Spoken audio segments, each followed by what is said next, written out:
Hello everyone, welcome back to my YouTube channel once again. So chapter number 2 हमारा class 8 का चल रहा है। हम आज उसको कंटिन्यू करेंगे।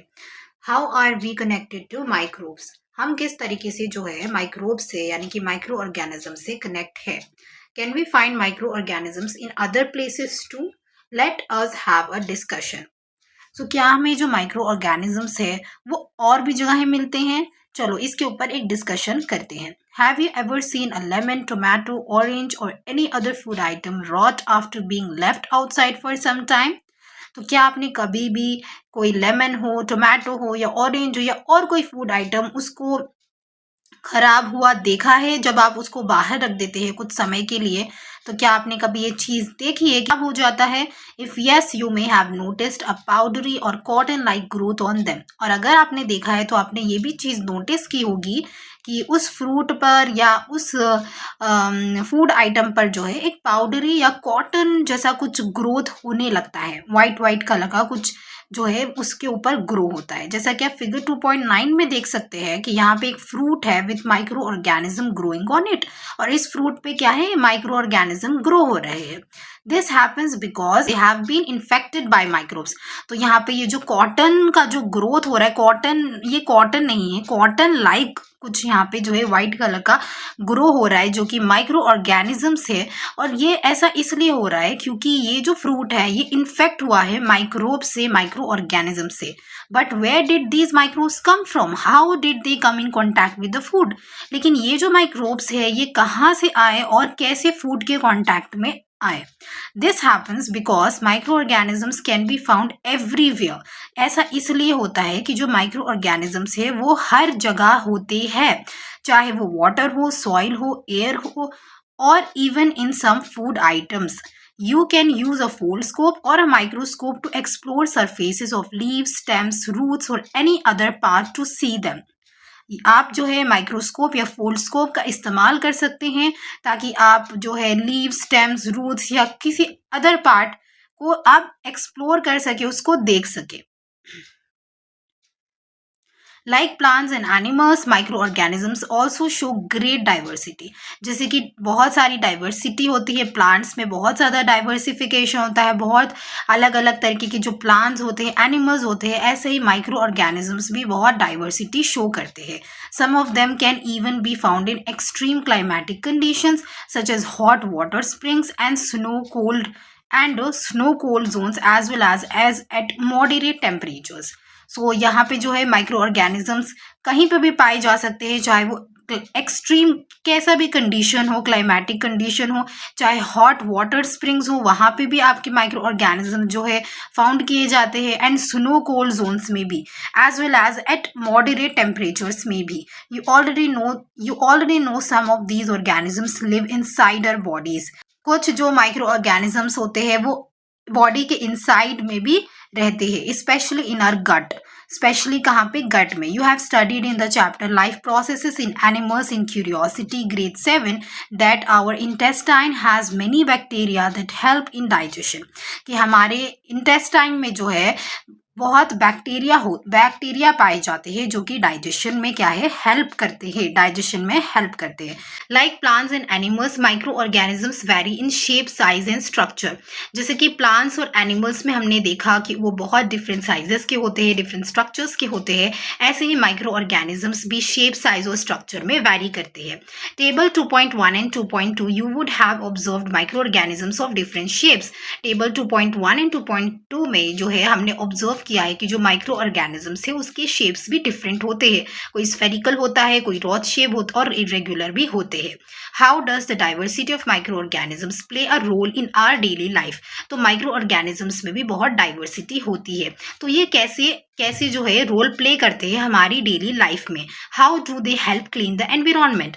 माइक्रो ऑर्गेनिजम्स या माइक्रोब्स एनवायरमेंट को क्लीन करने में हमारी कैसे मदद करते हैं? Key players in cleaning the environment. Activity 2.7. Take an empty container and fill it halfway with garden soil. एक खाली कंटेनर लेना है और उसको फिल करना है आधा गार्डन की मिट्टी से। Add some fruit and vegetable peels to the container. अब जो है फ्रूट और वेजिटेबल की पील्स, उसके छिलकों को आपको कंटेनर में ऐड करना है। Put a layer of soil on it and leave it aside.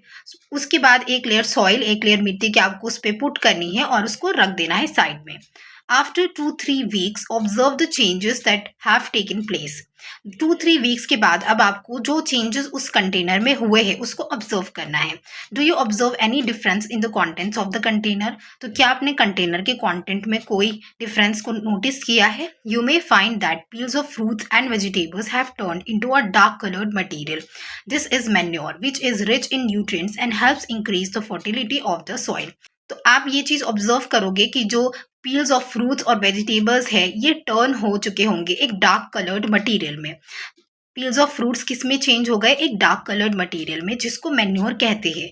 और जो मैन्योर है वो रिच होता है न्यूट्रिएंट्स में और सॉइल की फर्टिलिटी को बढ़ाने में, सॉइल की फर्टिलिटी को इंक्रीज करने में मदद करता है. तो मैन्योर क्या है? वो एक न्यूट्रिएंट रिच मटीरियल है और वो इंक्रीज करता है सॉइल की फर्टिलिटी को. But how did the peels of fruits and vegetables turn into manure? But कैसे जो फ्रूट्स और वेजिटेबल्स के पील है वो मैन्योर में टर्न हुए? In activity 2.6, you saw that soil contains various kinds of microorganisms. Activity 2.6 में आपने देखा था कि जो soil है, जो मिट्टी है, उसमें बहुत सारे अलग अलग kinds के microorganisms होते हैं. Some of these microorganisms like fungi and bacteria act on the plant waste and slowly break it down into simpler nutrient-rich manure. तो उसमें से जो थोड़े से जो उसमें माइक्रो ऑर्गेनिजम्स है, उसमें कुछ माइक्रो ऑर्गेनिजम्स जैसे कि फंगी और बैक्टीरिया, ये क्या करते हैं? ये प्लांट वेस्ट को, जो प्लांट वेस्ट है उसको स्लोली ब्रेक डाउन कर देते हैं सिंपलर सब्सटेंसेस में और एक न्यूट्रिएंट रिच मैन्योर जो है बन जाता है. You may have seen gardeners in your school or in a field near your house collecting dry leaves and plant waste and putting them into pits. Do you now understand why they do this? It is to make natural manure. तो आपने देखा होगा कि जो Gardner's होते हैं वो dry leaves को कलेक्ट करते हैं और प्लांट वेस्ट को कलेक्ट करते हैं और उसको पिट्स में जो है पुट करते हैं. तो वो ऐसा इसलिए करते हैं ताकि वो उससे एक नेचुरल मैन्योर को बना सके. मैन्योर जो कि न्यूट्रिएंट रिच होता है और सॉइल की फर्टिलिटी को बढ़ाने में हेल्प करता है. और ऐसा कौन करते हैं? ये जो मैन्योर कैसे बनता है फ्रूट्स और वेजिटेबल्स पील से? वो माइक्रो ऑर्गेनिजम्स जो सॉइल में पाए जाते हैं जैसे कि फंगी और बैक्टीरिया, ये क्या करते हैं? उस प्लांट वेस्ट को स्लोली ब्रेक डाउन कर देते हैं into simpler substances. Nutrient rich manure हमारा बन के तैयार होता है जो कि सॉइल की फर्टिलिटी को इंक्रीज करता है. If you look around carefully, you might see decaying plants and fallen leaves stored in a container or lying in the garden disappear after some time from the surroundings. This is because microorganisms break down and turn them into simpler substances rich in nutrients. तो ऐसा वो कहाँ कैसे disappear हो सकते हैं? वो ऐसा डिसअपियर इसलिए होते हैं क्योंकि जो माइक्रो ऑर्गेनिजम्स होते हैं वो उन प्लांट्स के लीव्स को, डिकेइंग प्लांट्स को क्या करते हैं? माइक्रो ऑर्गेनिजम्स ब्रेक डाउन कर देते हैं और उसको सिंपलर सब्सटेंसेस में टर्न कर देते हैं जो कि न्यूट्रिएंट में रिच होता है. These nutrients go back to the soil and help plants grow better. और ये जो रिच न्यूट्रिएंट्स है ये सॉइल में जाते हैं, मिट्टी में जाते हैं और प्लांट को ग्रो करने में मदद करते हैं. तो इससे जो है प्लांट अच्छे से बेटर ग्रो होता है. Micro organisms also decompose bodies of dead animals.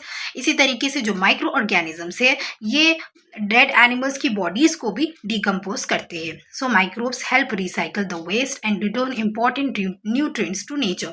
तो माइक्रोब्स जो है ये हेल्प करते हैं to recycle the waste and return important nutrients in nature, और इंपॉर्टेंट न्यूट्रिएंट्स को जो है नेचर में रिटर्न करते हैं. Manure formation occurs in optimal temperature and appropriate moisture level. Isn't it interesting? By now, you must have understood that bacteria and some fungi are types of microorganisms that play an important role in our lives. तो अभी हमने देखा कि जो bacteria और कुछ fungi, ये जो माइक्रोऑर्गेनिजम्स के टाइप्स है, ये किस तरीके से हमारी लाइफ्स में एक इम्पॉर्टेंट रोल को प्ले करते हैं. And guess what, these helpful bacteria can also decompose animal waste like dung. और यही जो हेल्पफुल बैक्टीरियाज है ये जो है एनिमल वेस्ट जैसे कि डंग उसको भी डिकम्पोज करते हैं. From activity 2.7, we can also infer that microorganisms not only help in plant growth but also clean our environment by breaking down waste. ठीक है, इससे हमें ये भी पता चलता है कि जो माइक्रो ऑर्गेनिजम्स है ये सिर्फ प्लांट को ग्रो करने में हेल्प नहीं करते बल्कि हमारे एनवायरनमेंट को साफ सुथरा भी रखते हैं बाय ब्रेकिंग डाउन वेस्ट को ब्रेक डाउन करके. Now think what would have happened if microorganisms did not exist on Earth.